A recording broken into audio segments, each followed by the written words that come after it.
હવે ચેક કરો guys.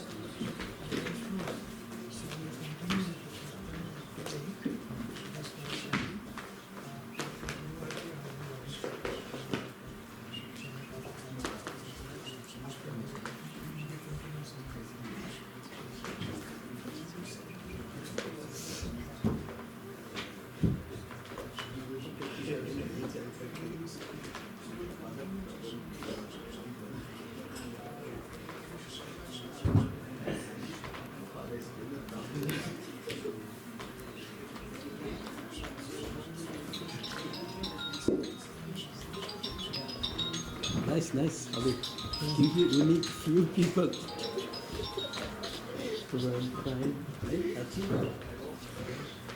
Check करो तो प्रभु हमारे साथ. अजी ने देखा थे? अजी ने देखा थे?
Hare Krishna.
Hey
Hare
His Divine Grace is Bhakti Ram Swami Sri Prabhupada Ki Jai.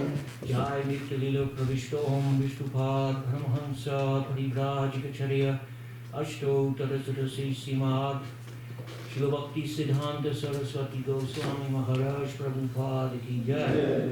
Ananta Koti Vaishnava Vrinda ki jai. Namacharya Shila Haridas Thakur ki jai. Prem Sikahosi Krishna Chaitanya Prabhu Nityananda Sri Advaita Gadadhar Sivasadi Gaura Bhakta Vrinda ki jai. Sri Sri Radha Krishna Gopa Gopinath Shama Kunda Radha Kund Giri Govardhan ki jai. Vrindavan Mathura Dham ki jai. Mayapur Navadvip Dham ki jai. Ganga Mai ki jai. Yamuna Mai ki jai. Bhakti Devi ki jai. Tulsi Devi ki jai. Harinam Sankirtan ki jai. Sampeta Bhakta Vrinda ki jai. Prihat Mridanga ki jai. Sri Sri Radha Madhav Dham ki jai. Sri Sri Radha Madhava ki jai. Sri Srinath Ji ki jai. Gaur Premanandari. All glories to the assembled devotees. All glories to the assembled devotees. All glories to the assembled devotees. All glories to Sri Sri Guru and Gauranga.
Hare Krishna. Right. Prabhupada ki jai. So we're going to sing the Jai Radha Madhava before the talk here. We'll be reading from Harinam Chintamani, and by the grace of Haridas Thakur, hopefully we will get some revelations about chanting the holy name of the Lord. Harinam Chintamani is written by Bhaktivinoda Thakur, but it's a visionary presentation. In other words, he visualized, he could see the conversation between Lord Chaitanya Mahaprabhu and Haridas Thakur. So he was able to write. And this reveals the nectar of the holy name, Harinam Chintami, the jewel of the holy name, which is the essence of our process of Krishna consciousness, is chanting of the holy names of the Lord. So we have to get that right. Even if we don't get anything else right, if we just get that right, then everything else will automatically be correct too.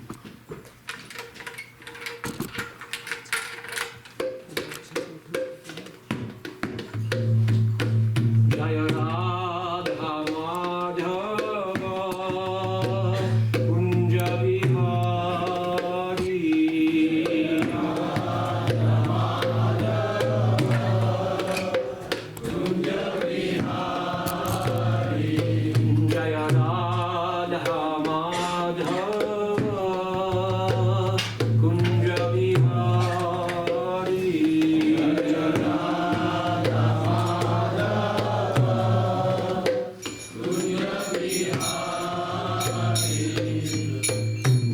Jana Vallabha Giridharadhari Gopi Jana Vallabha Giridharadhari Gopi Jana Vallabha Giridharadhari Gopi Jana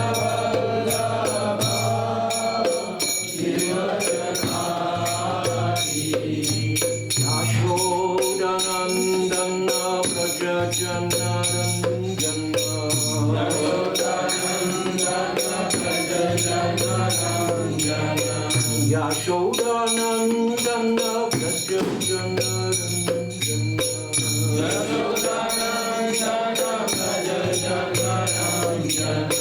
Yamuna Tira Vanatari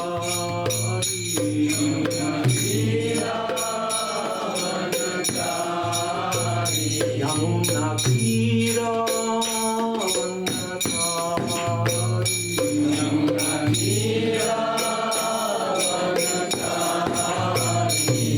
Jaya Radha Madhava Kunja Vihari Jaya Radha Madhava Kunja Vihari Jaya Radha Madhava Kunja Vihari Jaya Radha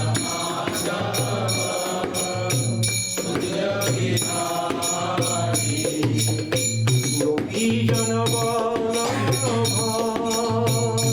Giridharadhari Gopi Jana Vallabha Giridharadhari Gopi Jana Vallabha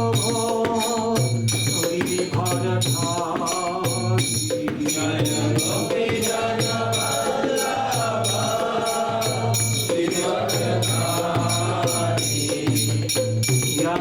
Yashodanandana Vrajajanarandana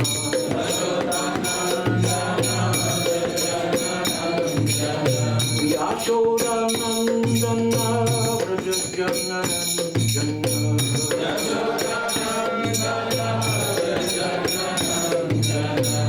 Yamuna Tira Vanatari Yamuna Tira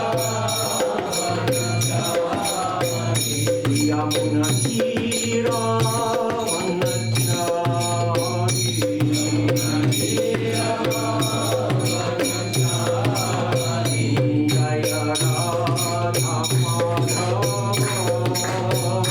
Kunja Vihari Jaya Radha Madhava Kunja Vihari Jaya Radha Madhava Kunja Vihari Jaya Radha Kunja Vihari Gaura Premanandi Hari Om Shri Radha Madhava Ki Jai.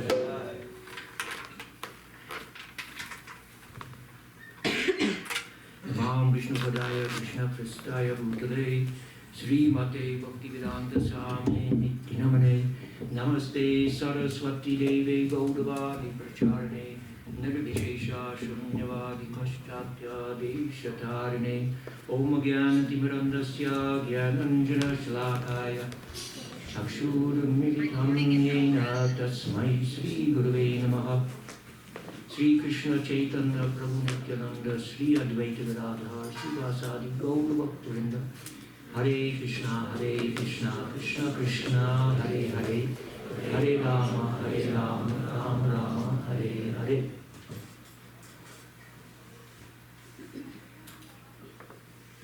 So this translation was by a godbrother of mine who's no longer alive, Kushakrata Das.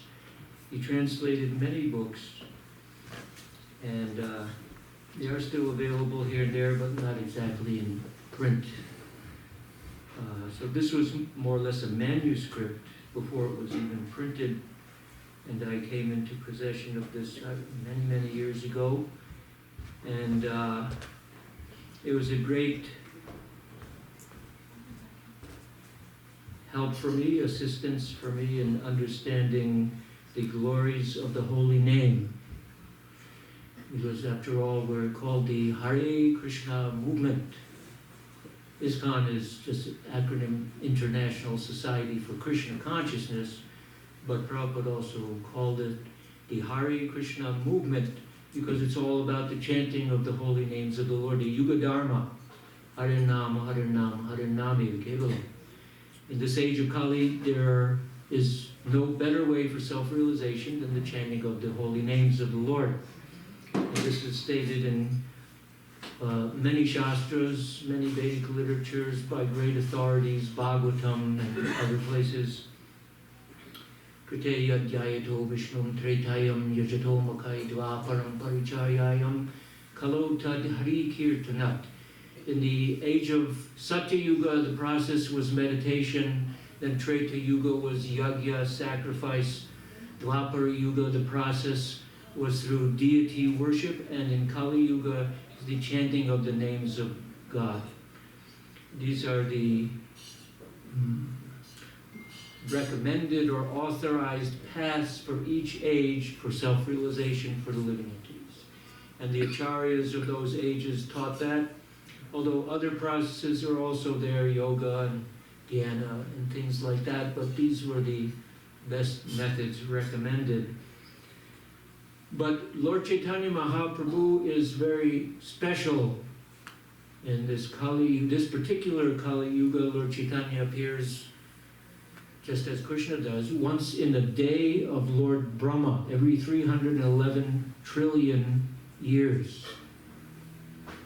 So if we think 100 years is a long time, 1 decade, 10 years, or 100 years, 1,000 years, 5,000 years ago Krishna appeared, but they only appear, Krishna and Chaitanya Mahaprabhu appear once in every 311 trillion years.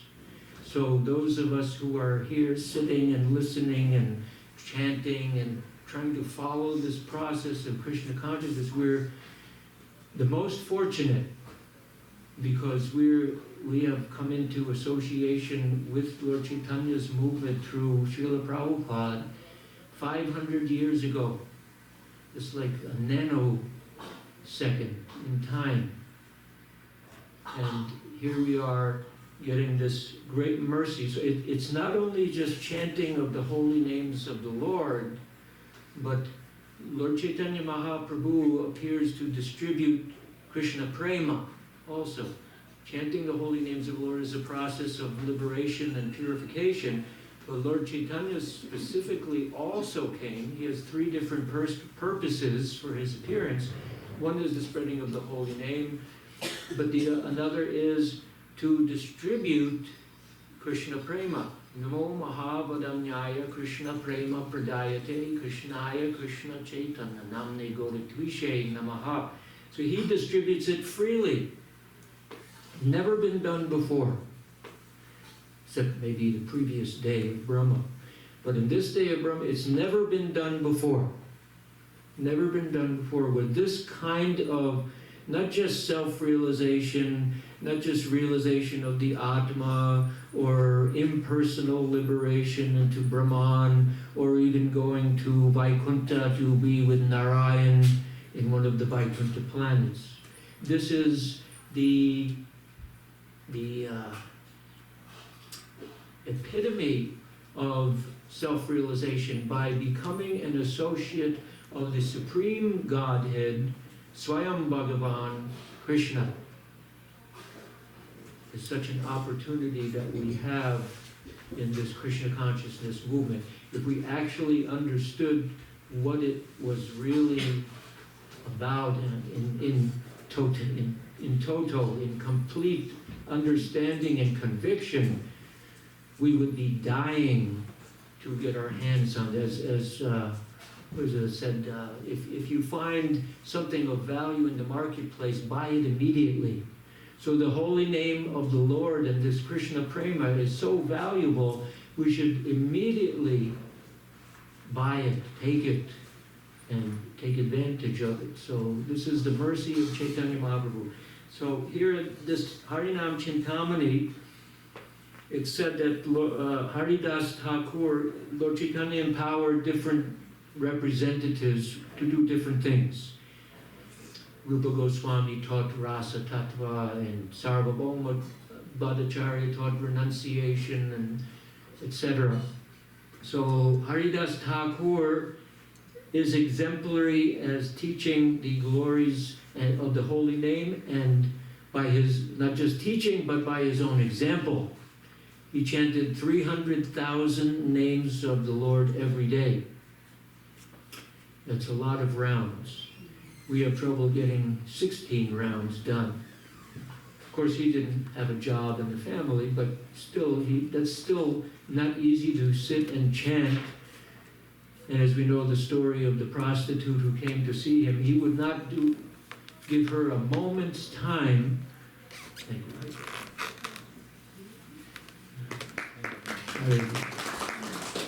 He would not give her a moment's time until he finished chanting his rounds. And as we know, it took all night, and in a few days she became a pure devotee, just by listening to him chanting. So that's not an easy task, to say the least. But it can be done by Vishaya Vinivartante, Niraharasya Dehina Raso Varjam Rasopyasya Param Drishtva Nivartate, by a higher taste. So our goal here is to get the higher taste. We have to go beyond just the mechanics of chanting 16 rounds and actually get a real sublime taste in our heart for the chanting.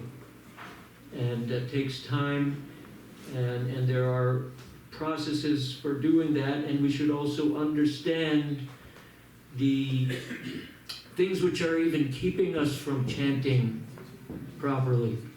The offenses, 10 offenses, which we say every day. And here in the Harinam Chintamani, that is all discussed. This book is available by Bhanu Swami, translated in ISKCON. So all these things are discussed by Haridas Thakur. But the first thing he discusses here is what we call Sambandha Gyan.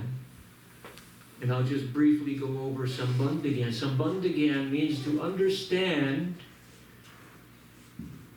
the knowledge of relationship. Krishna consciousness is not just a blind faith or just faith alone or a sentimental belief system. It's a science. So in that science there's a philosophy, there are tattvas, truths, siddhantas, conclusions, all based on Shastra and acharyas, teachers, gurus. And if we take to this process, we need to understand these truths, and that inner conviction will drive our chanting to purity. Because sentimental chanting alone will be okay, but it may not bring us to the ultimate goal. Or it will, but it may take some lifetimes. It's not enough just to chant mechanically or sentimentally. There has to be the deeper conviction that Krishna is the Supreme Personality of Godhead. And here, these are the three elements of the Sambandha Gyan. Krishna and his energies, spiritual energy, material energy, his chit potency, Radharani, Hladini Shakti, all of these different energies. Then the Chit Vaibhava, spiritual manifestation, is the spiritual realm. We have to get it in our heads that this world that we live in, this universe, or even this earth, is not the totality of existence. That beyond this material creation, there is another creation, although it's never created, it's never destroyed, it's eternal. And that Chit Vaibhava is eternal, full of knowledge and bliss, and the Supreme Personality of Godhead in all of his forms as Narayan, and there are hundreds of Narayan forms, infinite planets with Narayan forms and his devotees, and they're all living there eternally in devotion to the Supreme Lord. So that's Chit Vaibhava. And Achit Vaibhava, which is the material manifestation that we are living in now, which comes from the Lord, but it's temporary. One is eternal, the other is temporary. And we are the Jiva Vaibhava. The Jiva Vaibhava also is called Tatastha Shakti. That means he's in between the spiritual Chit Vaibhava and Achit Vaibhava. He's in between because he has a choice to go to one or to the other.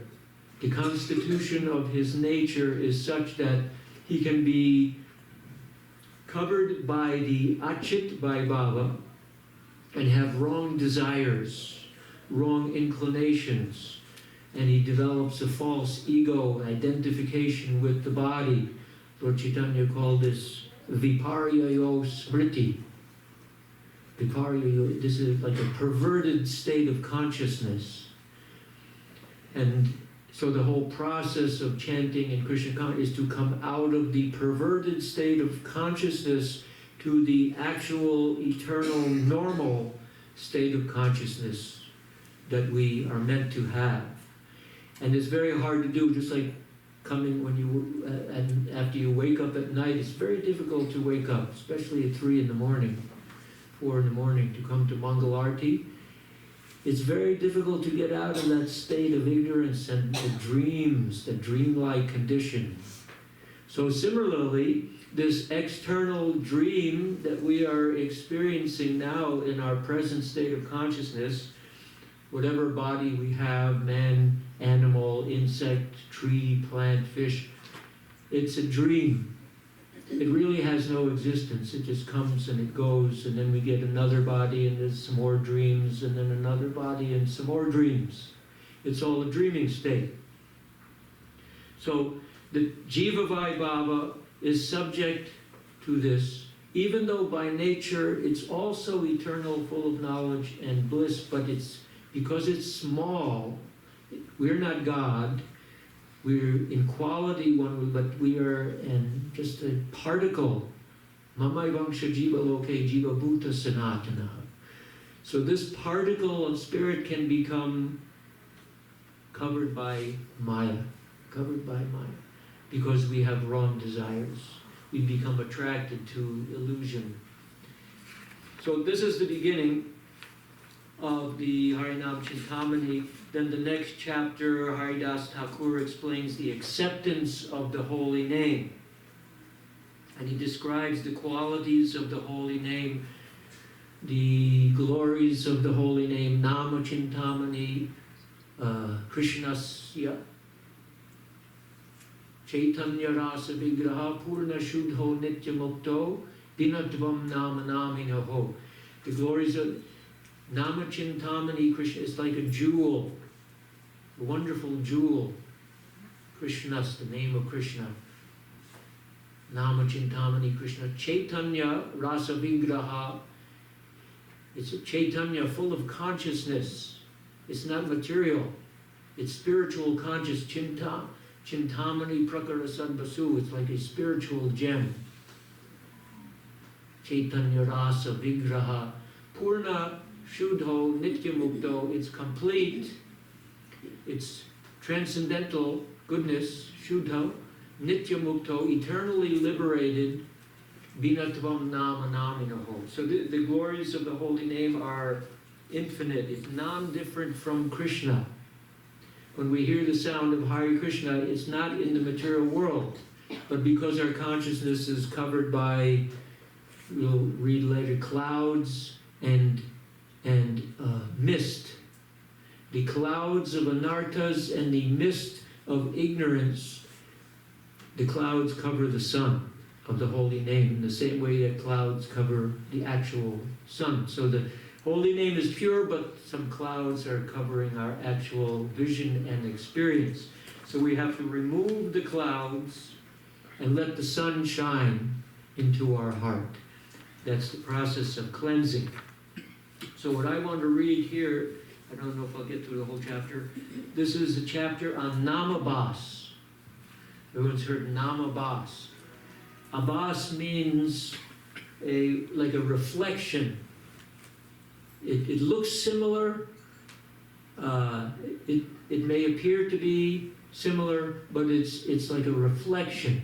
So Namabas means a stage of chanting that we come to where the name of the Lord is not exactly pure in our consciousness. The name again is pure, but it's not being properly reflected into our mind, into our heart.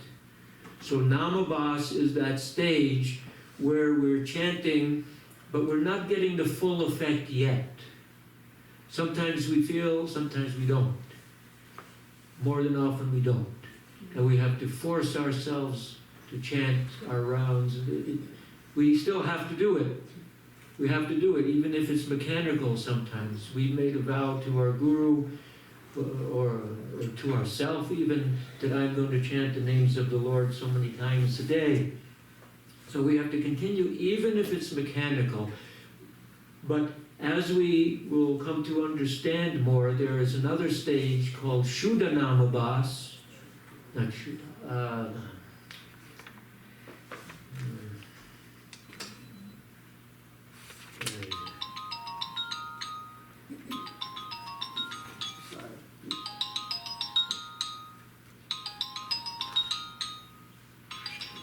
Hare Krishna, Andresh.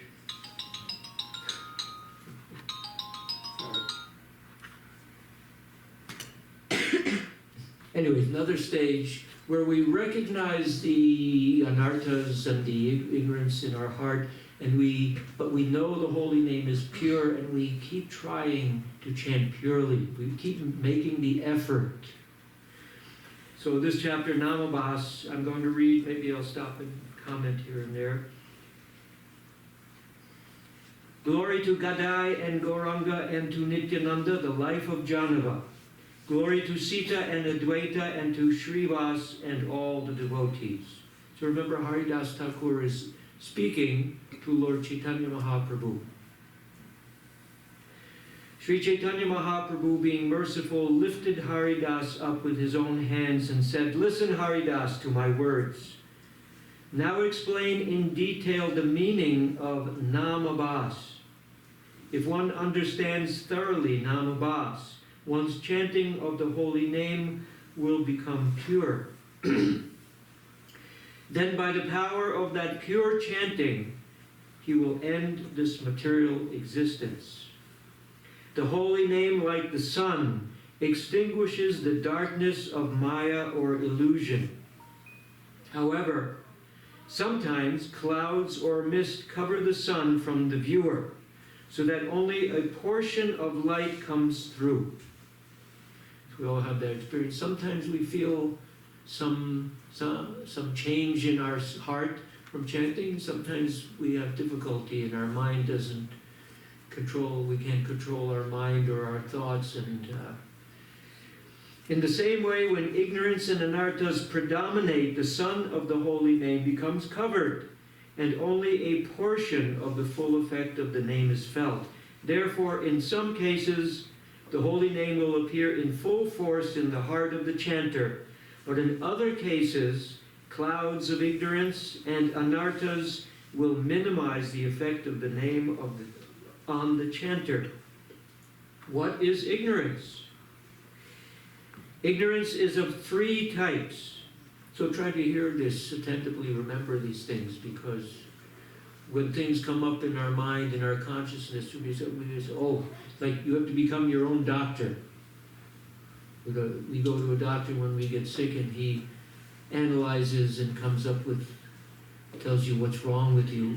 He prescribes them. So in a sense, we're getting trained to become our own doctor, spiritual doctors, so that we can recognize when we're going off track, when there's things that need to be addressed in our consciousness.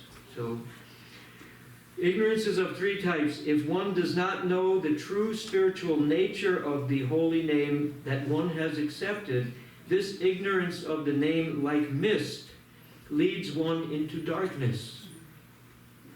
Secondly, a person ignorant that Krishna is the Supreme Lord will take to the worship of demigods and the path of material piety.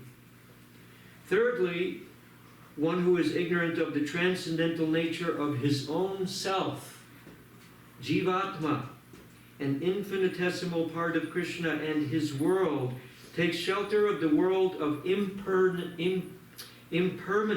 and illusion. Thus he will remain eternally in ignorance. So three things: the spiritual nature of the name, and being misguided to worship other demigods or other lesser forms of religion, piety, etc., like that, and not understanding that we're not this body also, that the three kinds of ignorance. And Prabhupada especially stressed a lot in his books, as we know, the ABC, I'm not this body. So many times, I'm not this body, we're not the Hum Brahmasmi, we're not this body.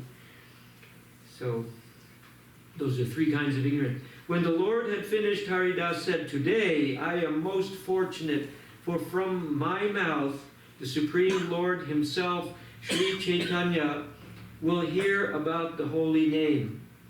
Haridas first explained ignorance. Knowledge means knowing Krishna is the Lord, that the living entities are his servants, and that the material world is a non-conscious gross manifestation or byproduct of the Lord. So this again is Sambandha Gyan, three aspects of Sambandha Gyan. Who is the Lord, who is the Jiva, and what is this material nature and their relationship. So we have to contemplate these things and become convinced of these things. The person who does not know clearly the nature of these principles and their relationship lives under the shadow of ignorance. This is one cause of namabhas, or covering of the sun of the pure holy name, by which its full effects cannot be felt. Actually, the mist of ignorance simply covers the individual living entity's eye in a localized position. Just as the sun becomes invisible only from the relative position of the individual under the cloud, but it is never really covered, so the holy name is never covered, for it is non-different from Krishna and eternally transcendental and pure. The full effects are diminished for those people who have over their eyes the cloud of anarthas and the mists of ignorance. Now he's going to explain what is the anarthas. We know ignorance, three kinds of ignorance. What are the anarthas? Anarthas means unwanted things in the heart, desires, longings, lust, greed, all of these different types of things are in the heart. They're also called upadhis. Sarvopadi vinirmuktam tat paratvaim nirmalam rishikena rishikesha sevanam bhaktir uchate. So what are anarthas? These are classified as 1, thirst for material objects, called asat trishna, thirst for material objects. 2, miserliness of the heart, hriday daurbhalya, miserliness or weakness of the heart, and offense, aparad. Now he explains what these are. The category of thirst for material objects, the first one, is divided thus. Craving for material objects in this world. We all have cravings for material objects in this world, right? So many different things. Craving for heavenly sense pleasure in the next life. That's a big one in India, right? People want to worship devas and go to the planets of the devas where they can get heavenly pleasures, beautiful bodies and heavenly pleasures. Desire for mystic yoga power. It's another one. Maybe no one here realizes or has that desire for mystic power, but there are people who do desire mystic powers, and they practice yoga and meditation and try to achieve these things. And the desire for liberation into Brahman, impersonal liberation. So these are all anarthas. Why they're anarthas? Because the pure spirit soul really has nothing to do with any of these things. The pure spirit soul is Jivara Swarupa Hoy Nitya Krishna Das. He is created to be a servant of Krishna and reciprocate in devotion and love and bhakti with Krishna. So that, now again, we're back in the dream. So in the dream, we have all kinds of desires and longings. So these are the anarthas in our dream state. Weakness, number 2, the second anartha, is weakness of the heart. Hriday Dorbalya. Weakness of the heart may be analyzed as attachment to trifling things unrelated to Krishna, deceit, envy of someone else's progress, and longing, longing for position and fame. That's a big one. Longing for, I want to be a great devotee so everyone will worship me and listen to me and respect me, then I can get nice prasadam and flower garlands. And people will touch my feet. So that manifests in different ways. These things become very subtle in the heart. In the Chaitanya Charitamrita, Lord Chaitanya Mahaprabhu has described the weeds that grow along with the creeper of devotional service. That's a whole chapter in itself. He's talking to Sanatana Goswami. The weeds that grow along with the creeper of devotional, and one has to, just like a gardener has to cut the weeds as his garden is growing, we have to recognize the weeds as they come in, manifest sometimes in our heart, and immediately cut them. Then the third one is aparad. Offense or aparad may be divided into offenses to the holy name, though there are 10 offenses to the holy name. Offenses to Krishna himself as the deity, seva aparad. If you should read Nectar of Devotion, there's so much information on how to, what things to avoid so you don't commit aparad against the deity. Offenses to Krishna's devotees, Vaishnav aparad, and offenses to other living entities. Tunadapi, Sunichena, Tarorapi, Sahishnuna, Amanina, Amanadena, Kirtaniya Sadahari. One should chant the holy name of the Lord in a humble state of mind, thinking himself lower than the straw in the street. One should be humbler than a blade of grass, more tolerant than a tree, devoid of all sense of false prestige, and ready to offer all respect to other living entities without expecting any respect in return. Then one can chant constantly. This is Lord Chaitanya's prayer, Shikshashtikam. By these anarthas, the influence of the holy name becomes obstructed, and the full transcendental nature of the name is not manifested. So we see this is like a science. We say Krishna consciousness is a science. And sometimes people criticize, will say something like, oh, you just want to say that so that your process sounds like something legitimate. It's actually just a religion or a belief. But no, it's actually a science, because if you do what's said here, you'll get the result. The result will come. If you don't do it, the result will not come. Just like in science, you have proven theories, and if you follow the process to get the result, it will come.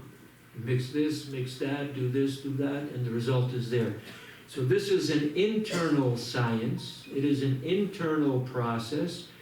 And again, to become our own doctor, we have to look at our own state of being, our own state of consciousness, and how we're progressing, or if we're not progressing, what we need to do, what we need to stop, what we need to add or take away, accept what's favorable, reject what's unfavorable. So all these things are there. I don't want to make Krishna consciousness sound difficult, because Prabhupada said it's, chant and be happy. But he also said it's simple for the simple and difficult for the crooked. So, to one extent or other, our mentality is still crooked, and we have to purify our crookedness and make an attempt to follow the process properly. That's why we're here, that you're all attracted to Krishna consciousness, some more than others. Everyone's on a different stage of development, but we have to progress. It's a progressive path.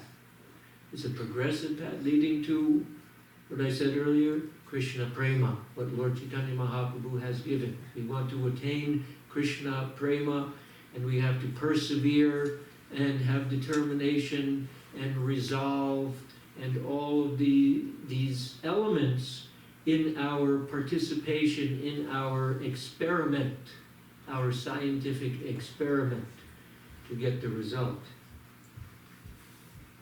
So I'll continue reading. The living entity will continue under the shadow of Namabhas as long as he is ignorant of Sambandha Tattva, the basic facts concerning the Jiva, God, and material nature, and their mutual relationship. However, when the serious student takes shelter of a bona fide guru, by the force of his effective spiritual practice, he can remove the obstructions blocking the sun of the holy name. When the clouds and mist go away, the brilliant sun of the name becomes visible and bestows upon the devotee the treasure of love of God. After the bona fide guru gives Sambandha Gyan, he instructs the disciple on the practice of culturing the holy name, sadhana bhakti. This is called abhideya, or the process. By this specific process, the name will show its influence and drive out the anarthas. So this again is the power of the name. Sometimes we don't have the power to remove these things from our heart. We have to simply depend on the name, take shelter of the name. And part of the process is not the mechanical taking shelter in our heart of the name and begging the name. Actually, Bhaktivinoda Thakur said something like that. We have to always be in anxiety while we're chanting that these anarthas will be removed. After the bona fide guru gives Sambandha Gyan, he instructs, this is called by this specific process, the name will show its influence and drive out the anarthas. Finally, the jiva achieves the goal of life, love of God, and in that position, he continues his performance of chanting the holy name in full spiritual bliss. So it's not that we're chanting and chanting so that one day we stop chanting. Once Prabhupada was on a walk in Mayapur, I believe it was in Mayapur, and there was a little, some mound of dirt that he had to go. So he grabbed someone's hand, one of the disciples' hand, and the disciple helped him up. He got it. As soon as he got to the top, he threw away his disciple's hand. He said, this is the Mayavad consciousness. You take your guru, he brings you to spiritual enlightenment, then you throw him away. and you become God. So at no point do we stop chanting, but rather by chanting, we will chant more and more. We'll chant more and more. Now we're trying to chant 16 rounds, then we can increase that to 32, and ultimately we can come to the point of chanting 64 rounds a day. So we want to chant more, and if you have a taste for the chanting, it's easy. It's not like a drudgery or a task or something you check off on your list of things to do for the day, your agenda for the day. So more and more, because he's achieving some love of God. He's tasting the holy Harinam Chintamani. He's tasting the jewel-like, sun-like rays of the holy name.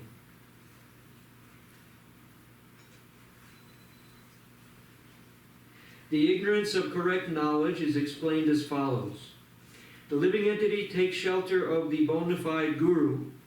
I didn't bring that up, but that's self-evident. We all know we need a guru. And with genuine faith, receives the correct knowledge about Krishna, the spirit soul, material nature, and the relationship of the three according to scripture. So sadhu sangha and Shraddha. In the beginning, we need the Shraddha, the faith. And it may be blind faith in the beginning, it may be without knowledge or realization. Some faith has to be there. You associate with the sadhus. Sadhu sangha. Sadhu sangha sarva shastra hoy. We have to associate with the sadhus, with the gurus, with Prabhupada in his books. And then we come to bhajana kriya. Then the actual practicing of bhajan. Something else I want to mention, but I'll get to that. Krishna is the eternal Lord, and the living entities are his eternal servants, linked to the Lord by the bond of prema or love. This relationship of jiva to God in prema bhakti is eternal. This is the living entity's constitutional nature, which has only to be uncovered. So, I would like to say that chanting, this chant comes from Goloka Vrindavan. What is that? Narottam Das. Golokera Premadana Harinama Sankirtana. That the chanting of the Hare Krishna mantra actually comes from Goloka. So as your chanting improves and becomes deeper and deeper, you're actually entering into Goloka Vrindavan in the chanting. There's many different topics and things to express in this, but you're entering another realm. You're supposed to enter another realm while chanting the holy names of the Lord. And as you can enter that realm in your consciousness, there are four things which are realized. The name, the form, the qualities, and the Leela of the Lord are realized in the chanting of the name of the Lord. And as you get the realizations in the chanting, then when you hear the pastimes of the Lord from Srimad Bhagavatam or other Leela books by our acharyas or Krishna book, you begin to participate, to feel almost your presence in that world. And as that presence increases, your involvement with the material world simultaneously decreases. Now we have to make attempts to control our mind and avoid things that we're not supposed to do in the material world. But as your taste for the name increases, it'll become much easier. You'll lose your taste for all of those unwanted things. So this is the glory of the name, that as you progress in the chanting and get a taste, the lower taste goes away. Evam buddhe param buddhvasam stabhyatmanam atmana jahi shatram mahabaho kama rupam durasadam. Thus, knowing oneself to be transcendental to material senses, mind, and intelligence, one should control the lower self by the higher self, and thus by spiritual strength conquer the insatiable enemy known as lust. So by the higher taste. I said, Vishaya vinivartante, I said earlier, by the higher taste.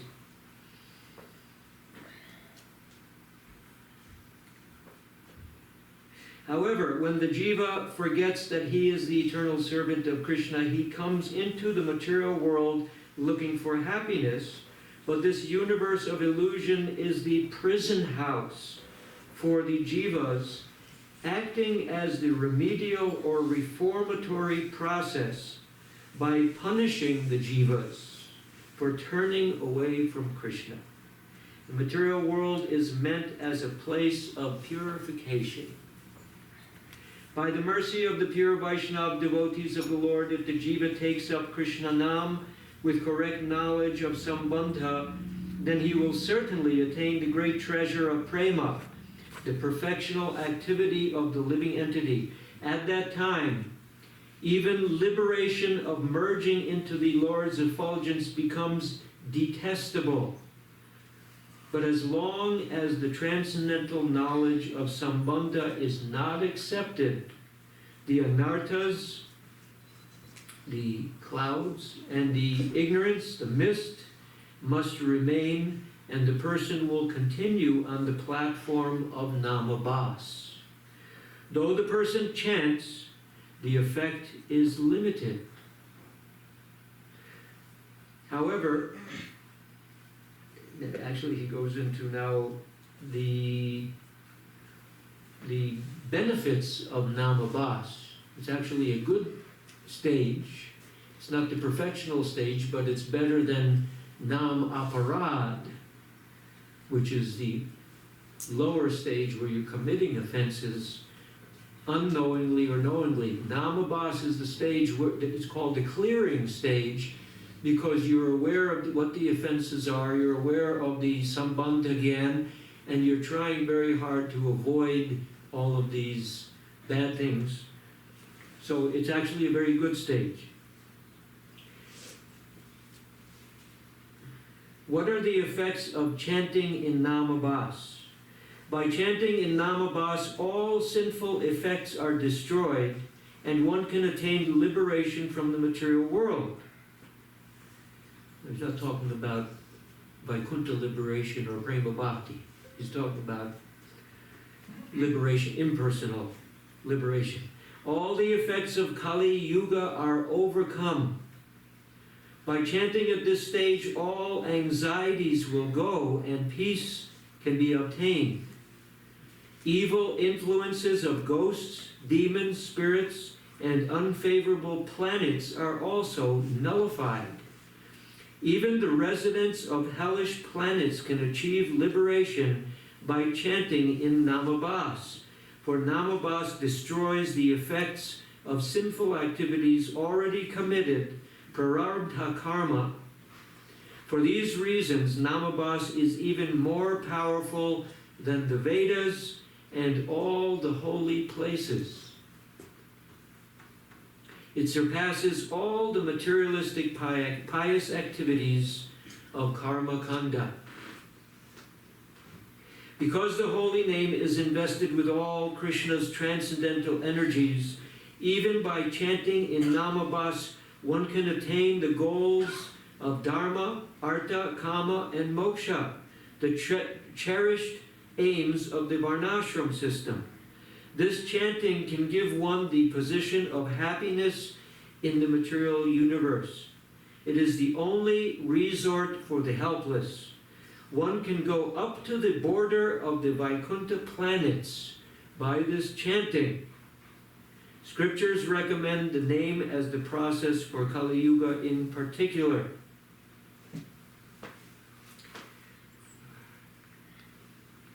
Let me just skip a little bit.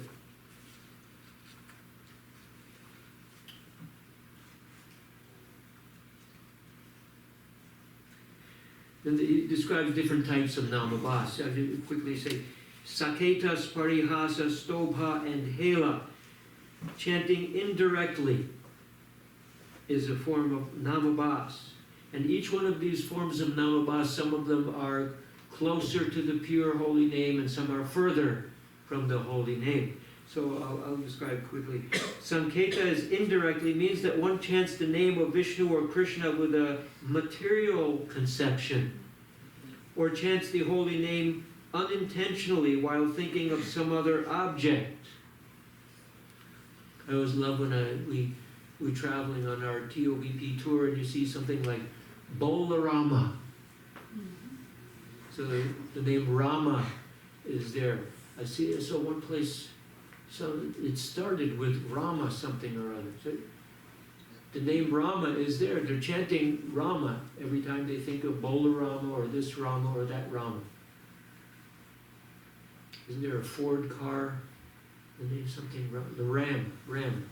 It's close. So an example is Ajamya, as you know.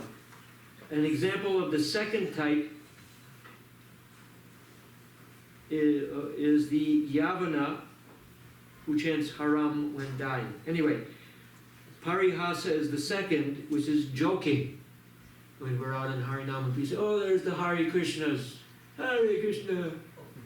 And they're chanting Hare Krishna. Then the third is Stobha, or derision. I hate you, Hare Krishnas. And the fourth is uttering inhala, or disregard, without attention. The Mlechas attain liberation by all these types of namabhas. This is the path of liberation for the materialistic, lazy people. So that's why this Kali Yuga, this is the process for Kali Yuga, chanting of the names. These types of namabhas, coincidence, jest, derision, and disregard, being without real faith in Krishna, are situated on the lower border of namabhas. On the other hand, if one has genuine faith in Krishna and takes to the holy name while the anarthas are still present, that stage is called this Shraddha Namabhas. Shraddha Namabhas. That means we have faith in the holy name, we understand Sambandh again, we know what the anarthas and all the things like that are, but we're chanting to purify ourselves. Shraddha Namabhas.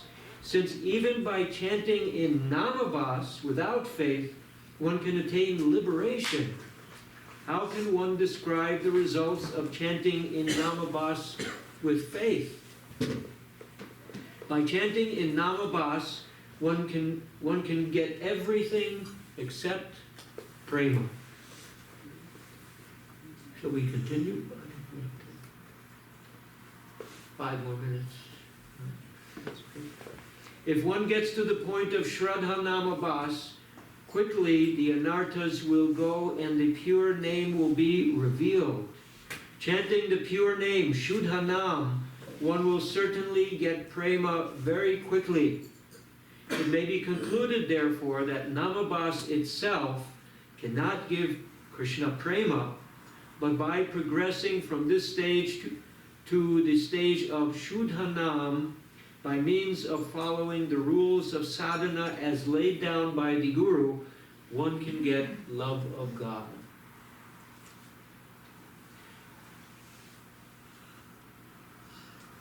Oh, I'm going to stop there. This one thing I wanted to explain. We are not Bhajananandis.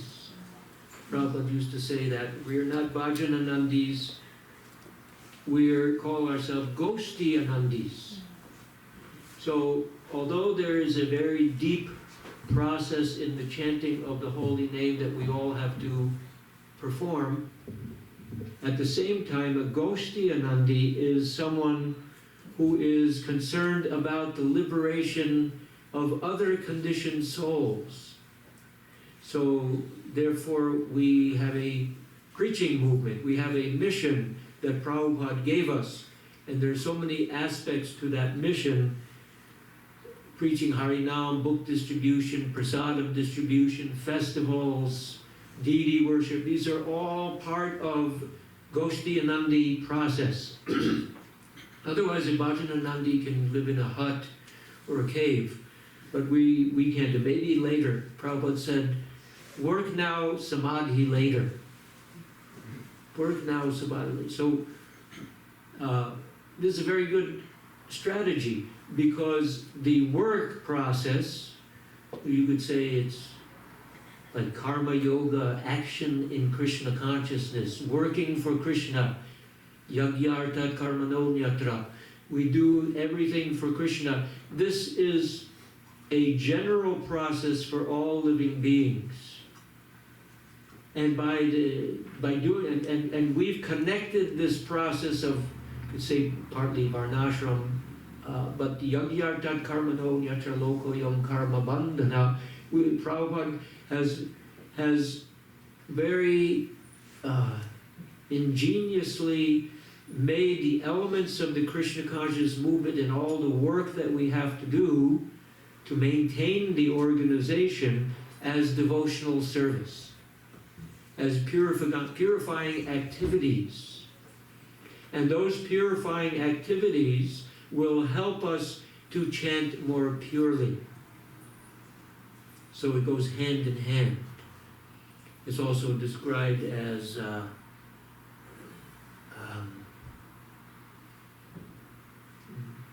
Pancharatrikaha Vidhi, deity worship and everything related to that, and the other is Pancharatriki Vidhi. Anyone know the? Bhagavat Vidhi, yes. Bhagavat Vidhi is the process of studying the philosophy, understanding the knowledge, incorporating everything into our consciousness. And the Pancharatriki Vidhi is more of the practical. So it's like a railroad tracks, two tracks working side by side. So Prabhupada created this whole system for us. He used to call, when devotees lived in the temples, when I became a devotee, we all lived in, it was called the ISKCON sandwich. So we had, in the morning, we had our morning program starting at 4:30, Mangal Arati, all the way till 8:39, Prasadam. Then everyone had their services. Everyone did something during the day, whatever, book distribution, printing the books, cleaning the temple, cooking, deity worship. Then in the evening, we all come together again, another arti, Gora arti, then another class, Bhagavad Gita, then hot milk, reading Krishna book. So that was the sandwich, ISKCON sandwich. And it worked very well. So I think I'll stop here. We're going to do a TOVP presentation shortly. Any quick questions?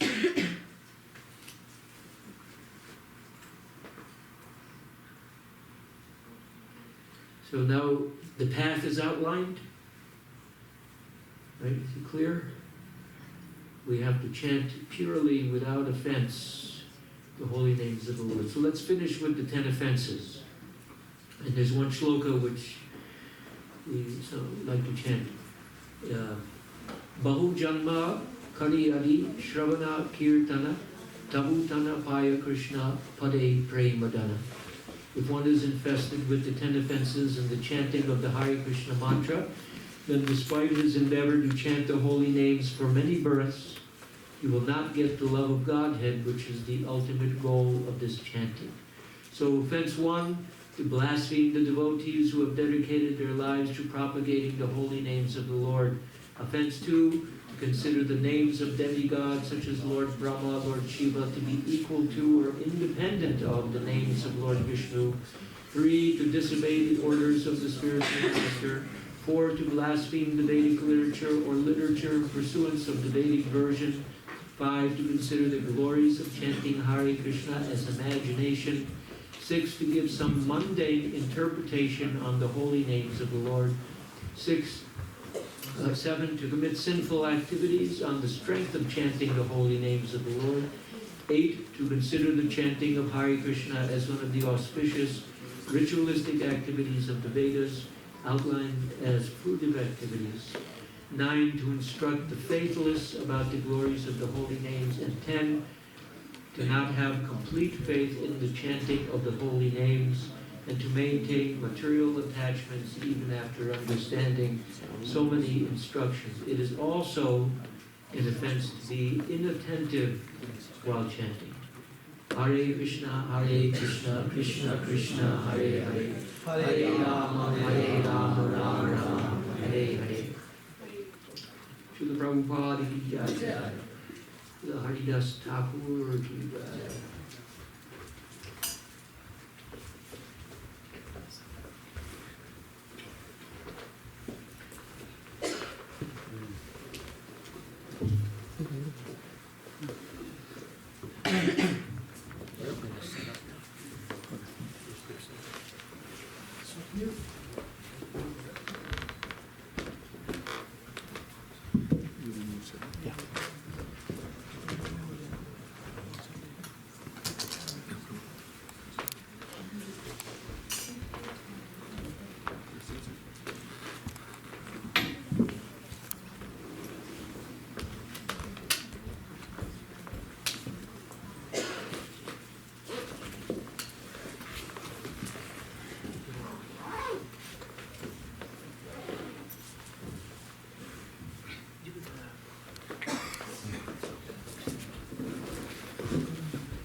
I think this should be good.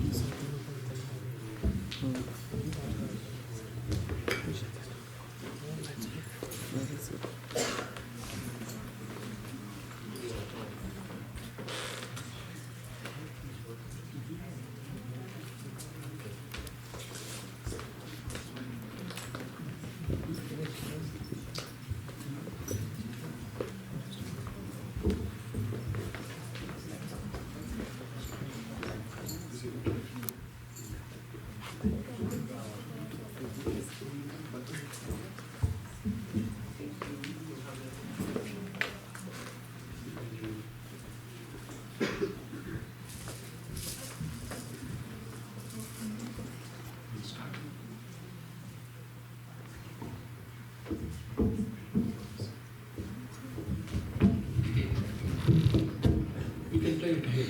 Sundaji. You can play it in this laptop. You can see. Keep the laptop yourself. You can play the video there. Right? So that everybody can see.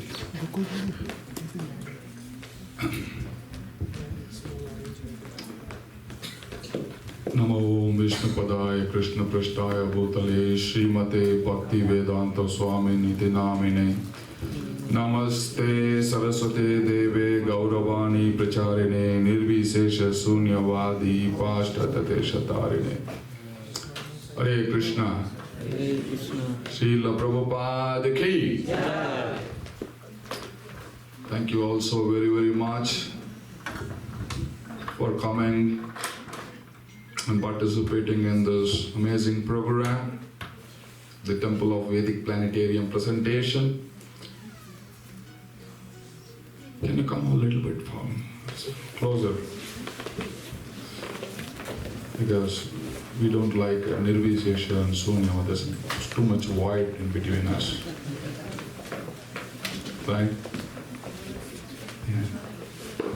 Because those.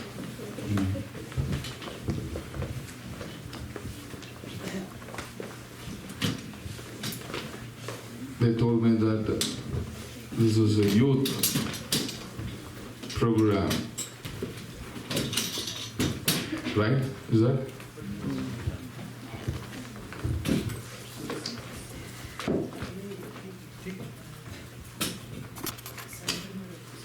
So the schedule for today's program, I'm going to introduce His Grace Jananivas Prabhu. Then he will speak. After that, we will show you a presentation. Fortunately or unfortunately, the technology doesn't work when you need the most. So given the. Oh, it is going to work? Yeah. Huh? Yes, sir. Yeah. They're replacing the light. So hopefully they get replaced and we can see amazing video of the presentation. After the presentation, then I will speak and inspire all of you so that we can do something very significant today for the pleasure of His Divine Grace A.C. Bhaktivedanta Swami Srila Prabhupada. So before I introduce His Grace Jananivas Prabhu, I just wanted to know how many of you know him. Raise your hands. Haribol. Quite a few. How many have been to Mayapur? Oh gosh, very less. Those of you who have not raised their hands, you should book your ticket immediately. Right?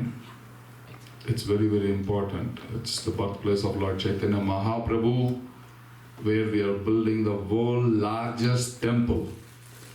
Never seen before. Such a large temple, which I'll be explaining in my presentation. Now coming to His Grace Jananivas Prabhu. Jananivas Prabhu, at the age of 26, he decided to, originally from Great Britain,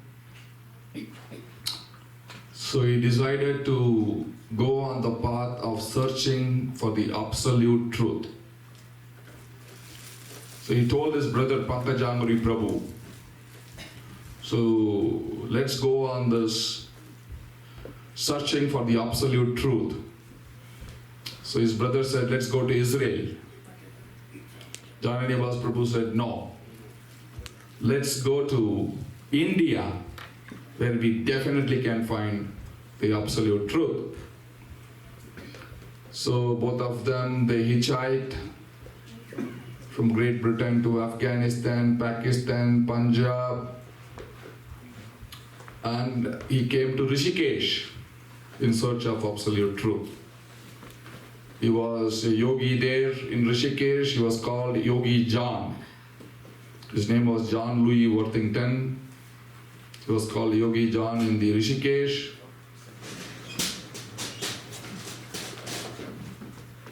Where he was with other sadhus there in Rishikesh.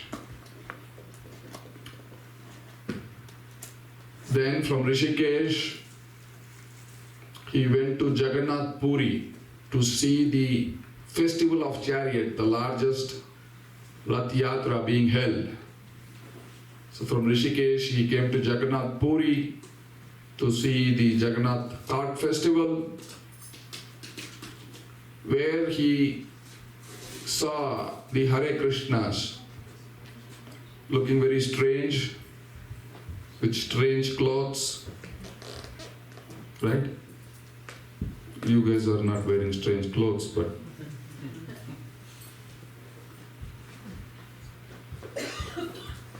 so, and they were singing the same song again and again. He got interested and asked them. So in Hinduism, there is Trinity, Brahma, Vishnu and Mahesh. And generally they sing Om Jagadish Hare, Jagadish Hare. Om Jai Jagadish Hare. This is what they sing. This is what I knew from the Himalayas. But you are singing Hare Krishna, Krishna Krishna, Hare Hare, Hare Rama, Rama Rama, Hare Hare. Can you please explain to me what is this meaning? Because this is not Jai Jagadish Hare, this is Hare Krishna. So the devotee told them that Krishna is the Supreme Personality of Godhead. That is the reason we are singing This Hare Krishna Maha Mantra, which includes all the mantra, to please the Supreme Personality of Godhead, so that He can engage us in our service, in His service. So it struck Jananivas Prabhu that nobody ever told me that God is a person. Nobody. And He is the Supreme Person. And He is Supreme Personality of Godhead. This nobody has ever told me. And this is what I was searching for. So he decided to travel along with the Hare Krishnas. He came to Calcutta along with them. He wanted to meet their guru to see. So Srila Prabhupada was about to come in a week's time. So Jananivas Prabhu along with others in Kolkata, he went to receive His Divine Grace A.C. Bhaktivedanta Swami Srila Prabhupada.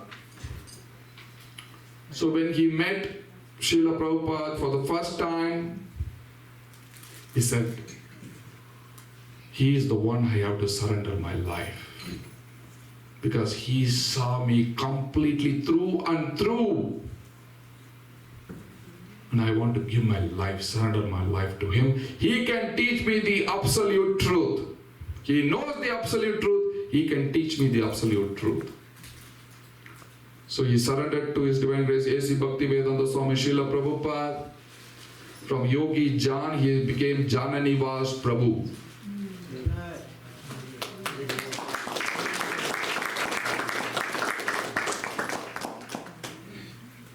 So Srila Prabhupada instructed him to go to Mayapur.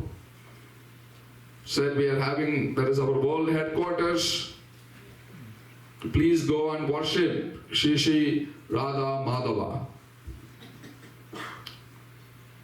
So now Srila Prabhupada could see that Mayapur is the international world headquarters that time.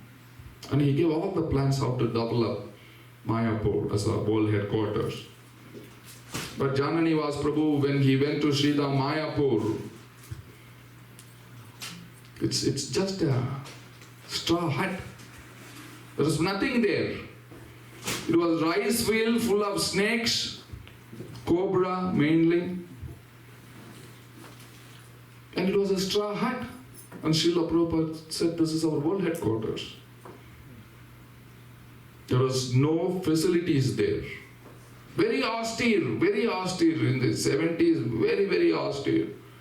For a Western body to come to India, that too in a village, remote corner, it's very difficult. There was no running water. The running water was only the Ganges. There was no place to stay.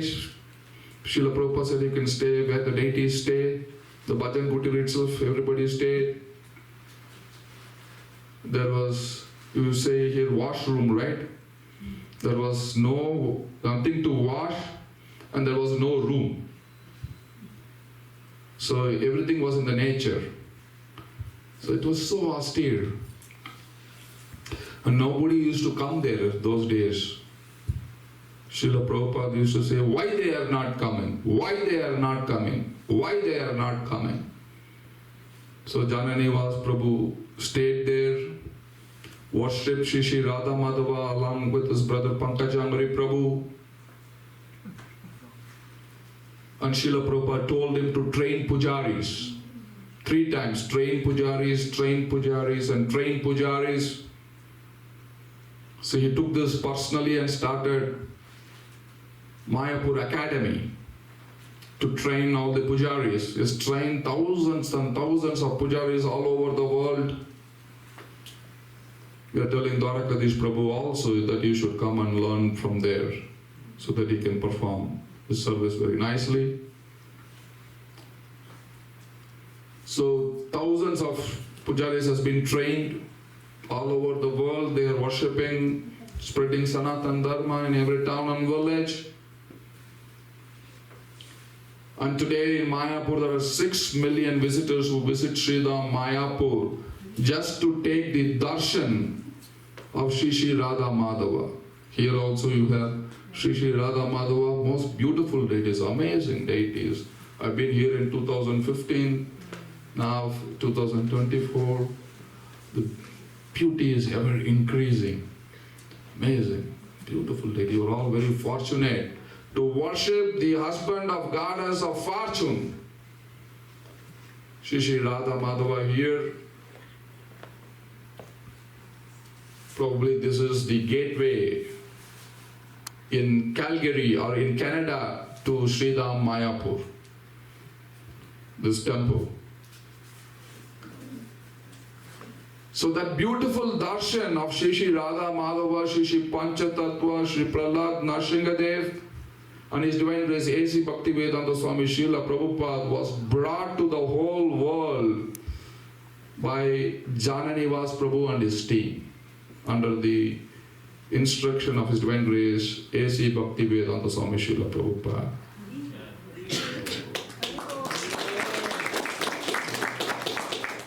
Jananivas Prabhu is 80 years old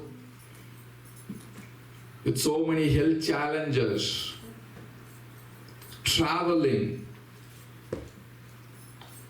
like a 16-year-old boy, every town, village, cities, temples, homes. It's very difficult at this age just to give an opportunity to each and every one of you to participate in the biggest yajna happening in this universe of building this temple and opening the largest temple for the pleasure of His Divine Grace A.C. Bhaktivedanta Swami Srila Prabhupada.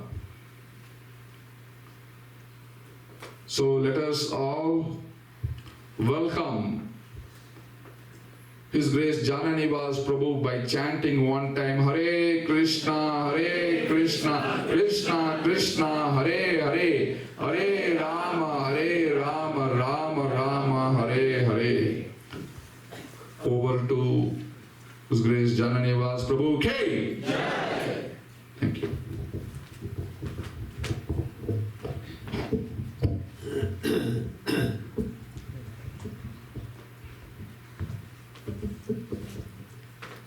Om Agyantimirandasya Jananjanan Shalakaya Chakashuran Militanjina Tasmai Sri Gurave Namaha.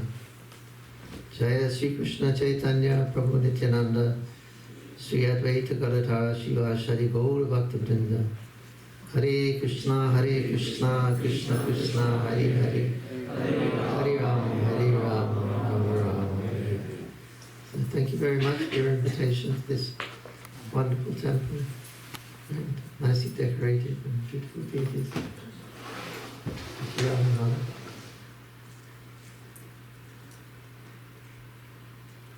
So TOVP means the Temple of the Vedic Planetarium. Sri Prabhupada wanted a temple that gives the description of the universe, the universal planetary systems, and how the universe is working, days and nights are taking place, and the movement of the sun, the stars, you've got to see. And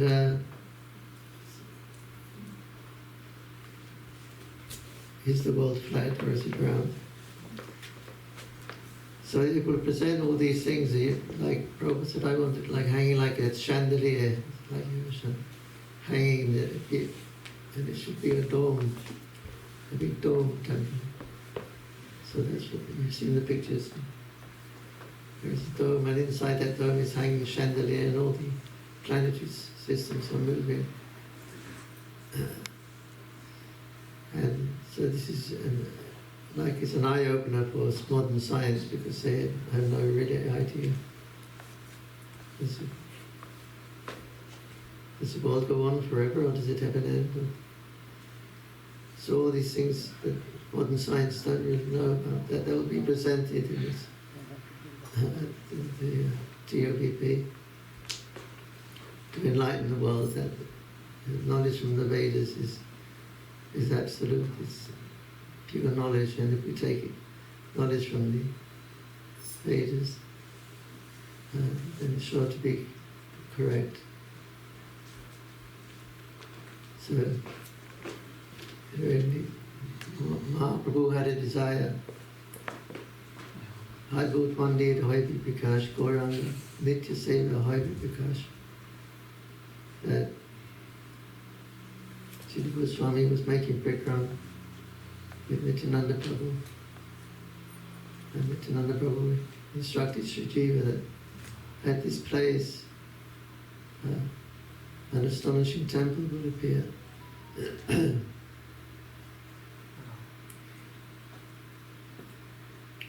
And after the Lord's disappearance, there will be flooding in the river Ganges. Now that it's flooding right now in Mayapur, not so soon, not so fearsome yet. Comes over the embankment. There's an embankment there. It was made by Bhaktisiddhanta Saraswati Thakur. And which one? In 1971, there was another flood. And Chutananda Maharaj wrote to Prabhupada. He said, because of the road of Bhaktisiddhanta, he built the embankment there.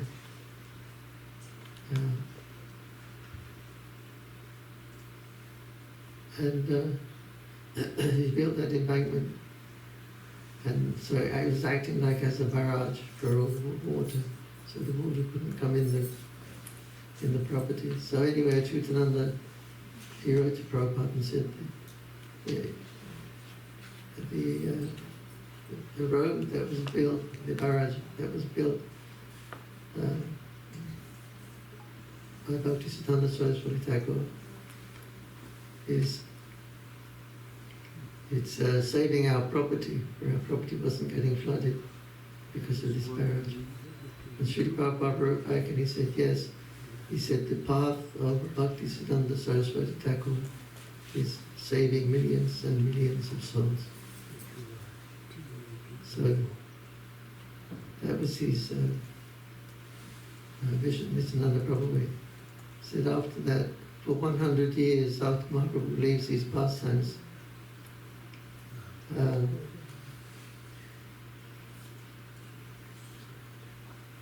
for 100 years the place is flooded, and obviously everybody leaves that land and go into the highlands.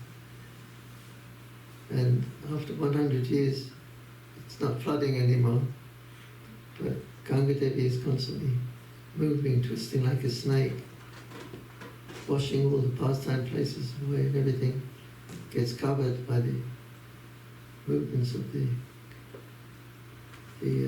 bank of the Ganga, by the flooding. And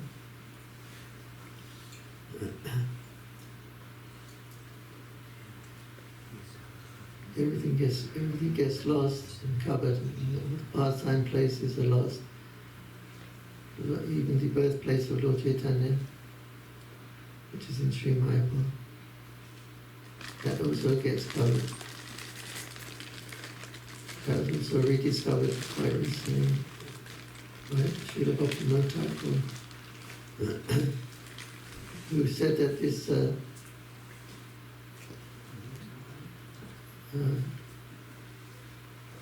after the Lord finished his pastimes in the Ganga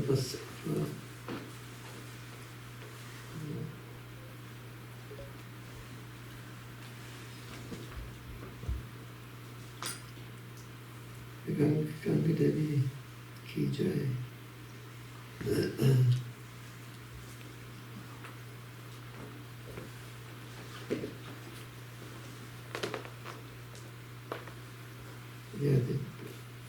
After that time, that's 100 years flooding, and 400 years Ganga is twisting like a snake and washing all the pastime places. And then after that, for 400 years after that, again, the Ganga goes back to a steady course. Now we've seen all this happen even in our time. It used to flood quite a lot, but now it's not flooding. So this is the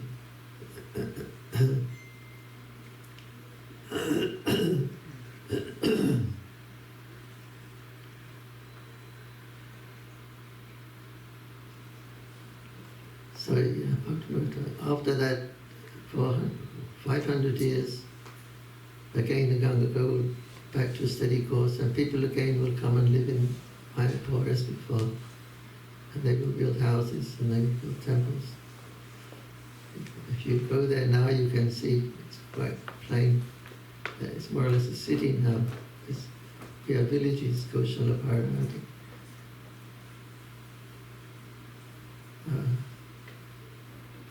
So many different villages are springing up there. So this is all predicted by Lord Chaitanya and Nityananda and Bhaktivinoda Thakur. These are all predictions, they're all coming true right now. People are coming to they're building houses. We have more than 6,000 devotees in Mayapur now. And also Srila Bhaktivinoda Thakur, he had a vision, what he described as, he was gazing across the Ganga to Navadvip, and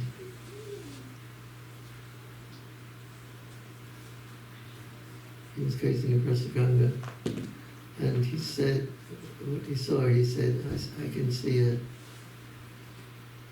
great monument. He called it a great monument. That's a, they were using the term Adbhut, but it can be translated as the great monument. He said, I can see a great monument. You can see the lights for miles and miles around. And he asked one of his sons who was with him, he said, can you see? His son said, yeah, I can see also. And they had one servant with them, but they asked him, but he couldn't see anything. But the servants of Gauranga, they had that vision. And so then Bhaktivinoda Thakur also says, after 8 years, after these 50 years, you should know for certain that the task of revealing the Dharma will begin again in earnest. So this is right now, this is all happening right now, right before our eyes. So now is the ideal time to fulfill the desire of Chaitanya Mahaprabhu and build this Adbhut Mandir, from which service to Gauranga spreads all over the world.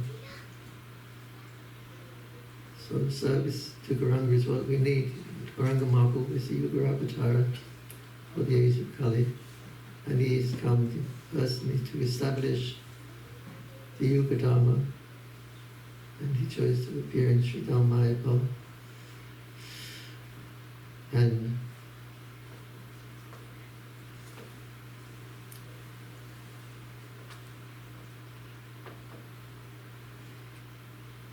yeah, so this is what we're hearing from the Acharyas. They give us information, and we can see practically it's all coming true. Right now the houses are there, temples are there, and the Adbhut Mandir is there, TOVP. So now Mahaprabhu has given us a chance to serve by manifesting the TOVP, manifesting the Dharma, helping to reveal the greatness of Sri Mayapur Dharma under Srila Prabhupada's guidance, following the instruction of Chaitanya Mahaprabhu. So Mayapur is an ecstatic place. If you haven't been there, you have to go at least once in a lifetime. Everybody should make a pilgrimage to Mayapur. It would be beneficial for them.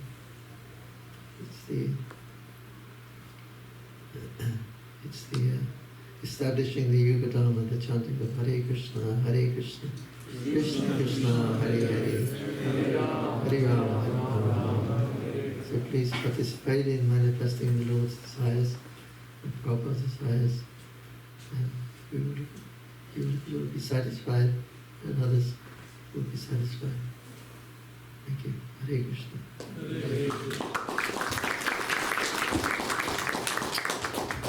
What we will do now is we will watch this presentation. After the presentation, I will speak. Inspire all of you today. Yeah. Go to the presentation.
नमो ओम विष्णुपदाय कृष्ण पृष्ठाय भूतले श्रीमते भक्ति वेदांत स्वामी निति नामिने नमस्ते सरस्वते देवे गौरवाणी प्रचारिणे निर्विशेष शून्यवादी पाष्टततेशतारिणे अजानुलंबितौ भुजौ कनकावदातु संकीर्तनकपितरो कमलाय दाक्षो विश्वम्बरो द्विजबरो युगधर्मपालो वंदे जगत्प्रियकरो करुणावतारो करुणावतारो करुणावतारो कृष्णा त्वदीय पदपंकज पंजरान्तम् अद्यैव विशद मे मानस राजहंस प्राणप्रयाण समये कपवाद पित्तै कंठावरोधन विदो स्मरणं कुतस्ते स्मरणं कुतस्ते स्मरणं कुतस्ते। हरे कृष्णा श्रील प्रभुपाद की जय। Can you switch that off? I'm going to talk.